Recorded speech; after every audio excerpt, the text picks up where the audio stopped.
coming in from Atonement Catholic Academy in San Antonio, Texas. This is the Crusader Times with Fox Campos and Clare Giltner. Welcome, I'm Clare Giltner.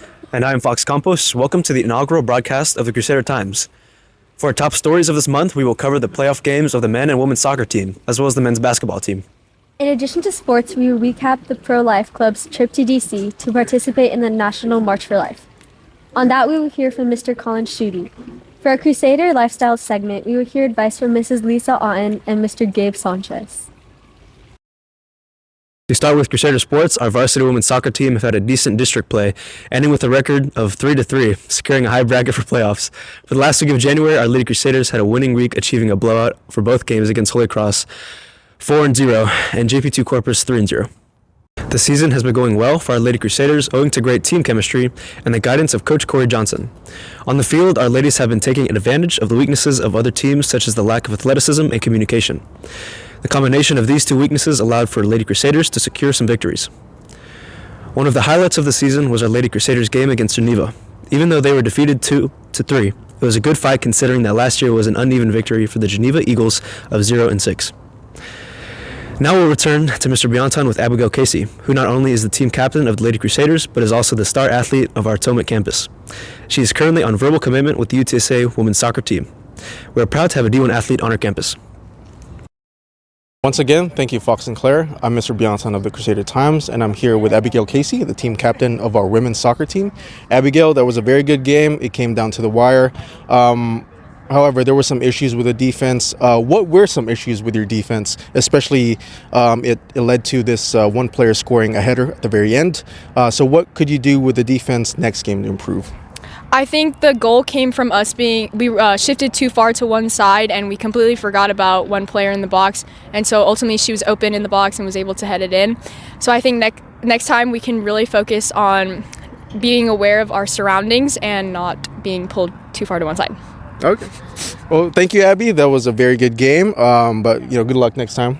Once again, I'm Mr. Biantan of the Crusader Times. Back to you, Fox and Clare. Thank you, Mr. Biantan, with your time with Abigail. Now we'll return to Hank Halpin with Coach Corey Johnson on her thoughts against the Geneva game. Thank you, Fox and Clare.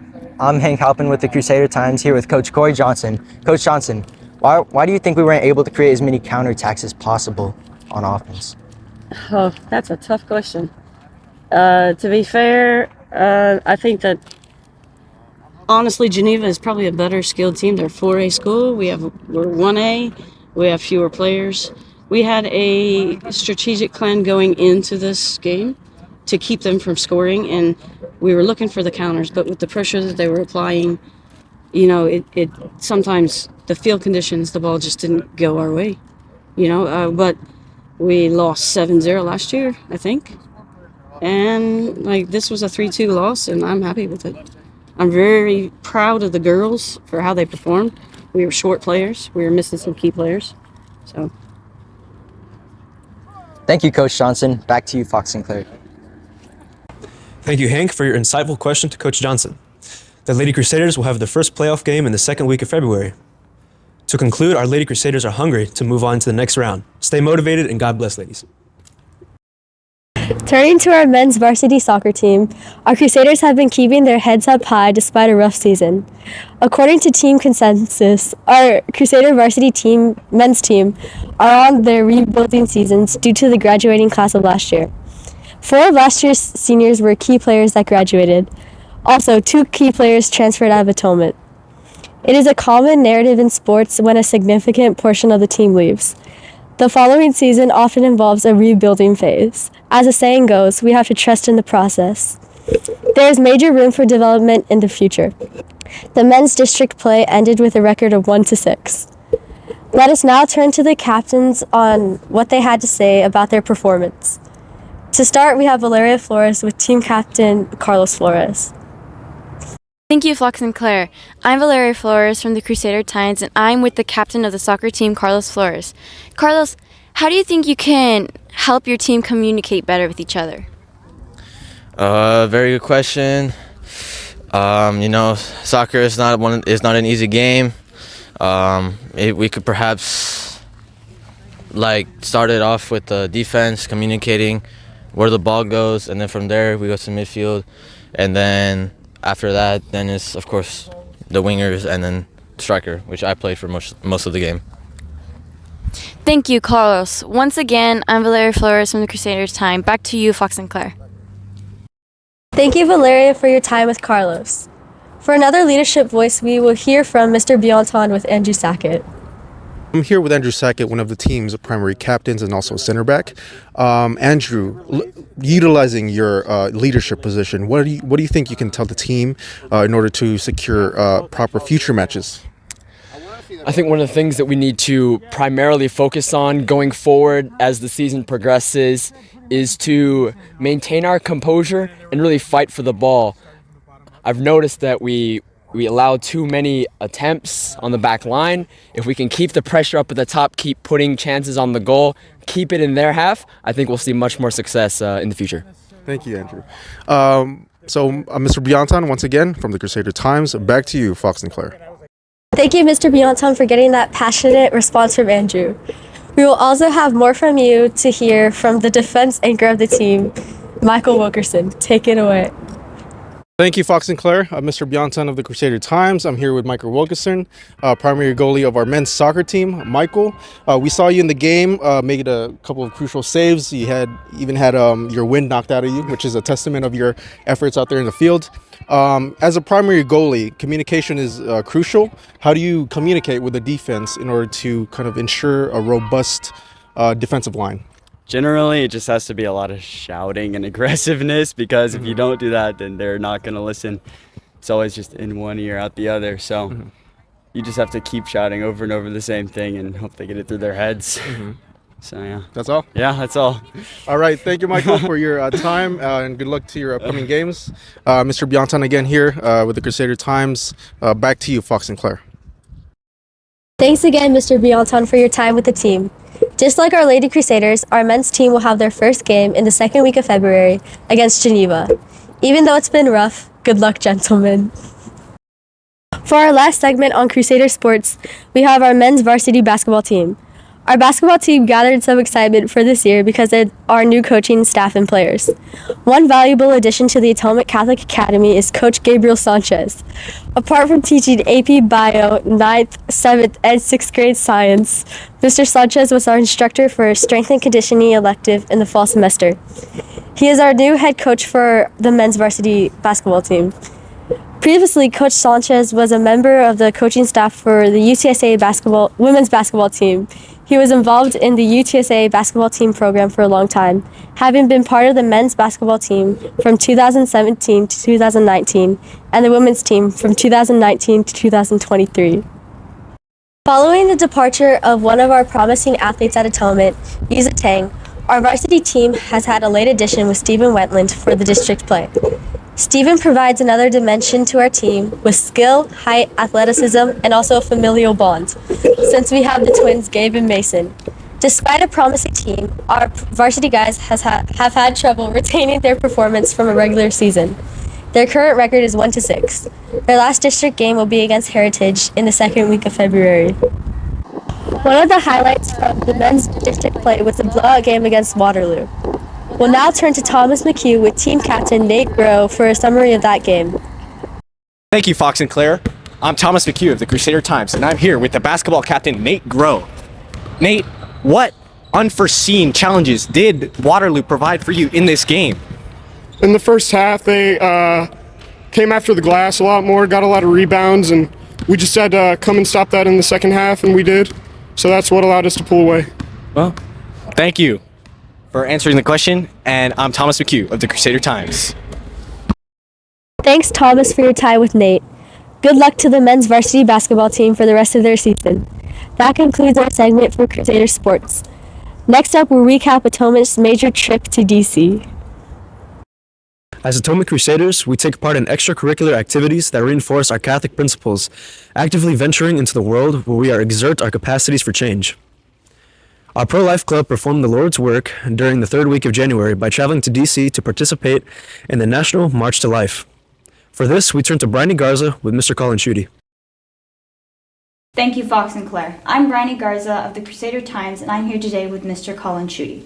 Mr. Schutte has been teaching English and history at Atonement for 18 years. He is also the faculty for our Pro-Life Club. Recently, our Pro-Life traveled to Washington, D.C. to participate in the National March for Life. Mr. Schutte, in what ways do you believe participating in events like these contribute to better understanding of the social issue that is plaguing the world today? Well, thank you, Briony. So first of all, I would say that probably the largest way that this helps students is by just seeing how much of a large issue it really is. We were talking about well over 100,000 people showing up in Washington, D.C. For this march, and the fact that they did so in the snow and ice, going through that difficulty and expense to go there and march to give their collective voices is very impressive. You get a sense as a club member here that it's just kind of a small insular group, and yet in reality, we're part of a much, much larger group and movement that's really only grown through the very recent years. I mean, certainly since I was in high school, this movement has multiplied in its size. So I would say that's one important reason. And secondly, I think you also get a sense for how young this movement is. Almost all of the people there at the march, aside from chaperones like myself, were relatively young people, high school, college age, or in their 20s. And that included hundreds of members of the clergy or religious that we passed during the march. It's just kind of incredible to see how many faithful, devoted people there are who have given their lives to Christ publicly and are marching in solidarity with the pro-life movement. So yeah, I think it raises the issue, of course, of the age and the sheer numbers of people.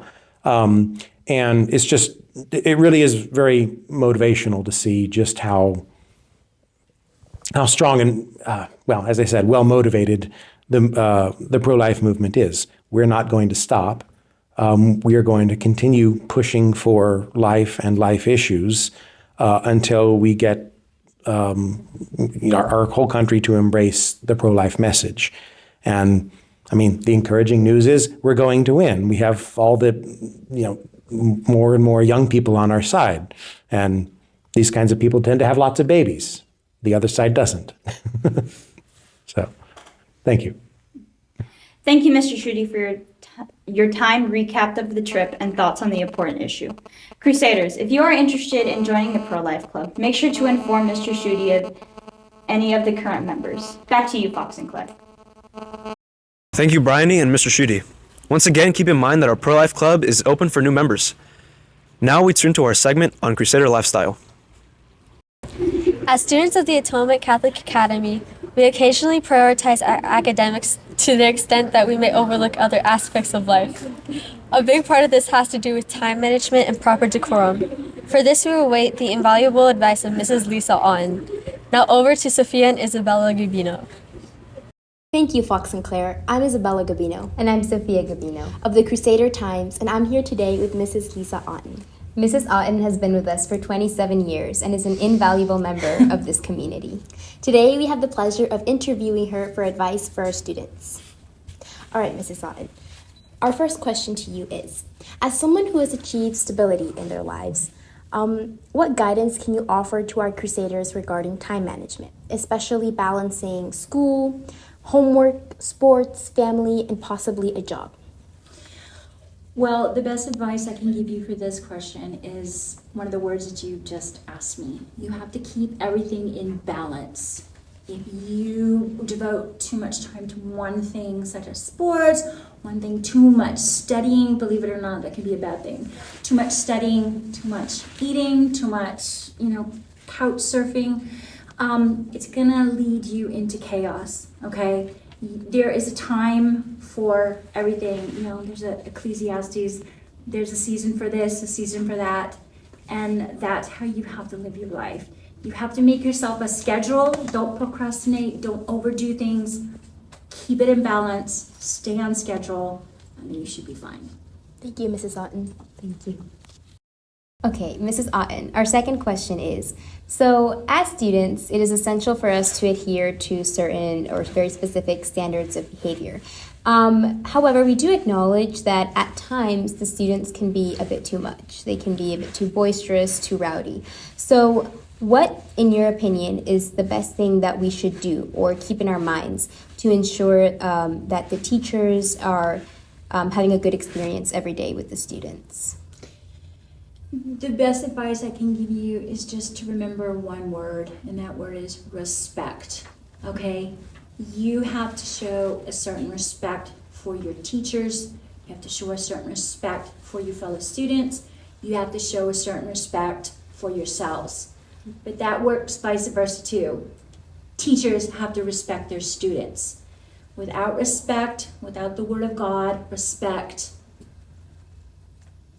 there's nothing else. It's gonna create chaos, and that's what we don't want. So I would say that is, keep the respect. The respect. Thank you, Mrs. Otten. Thank you, Mrs. Otten, for your time and words of wisdom. I'm sure that all of our students will greatly benefit. Back to you, Fox and Clare. We appreciate your time, Gabino twins, with Mrs. Lisa Otten.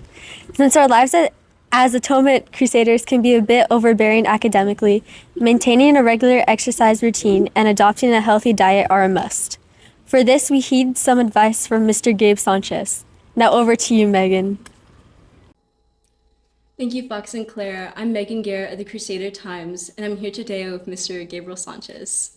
This is Mr. Sanchez's first year teaching at Atonement, previously working at UTSA for the women's basketball team. Last semester, he even had a weightlifting and conditioning course where part of the class focused on nutrition and diet. Nowadays, people tend to live pretty unhealthy lifestyles and poor nutritional choices. Usually they're like having fast food, a lot of junk food, or just overall a lack of self-control. Could you, from any of your personal or professional opinion, give any advice to our student athletes at the school, either in good exercises they could do or like a good routine for their nutrition and just like overall health?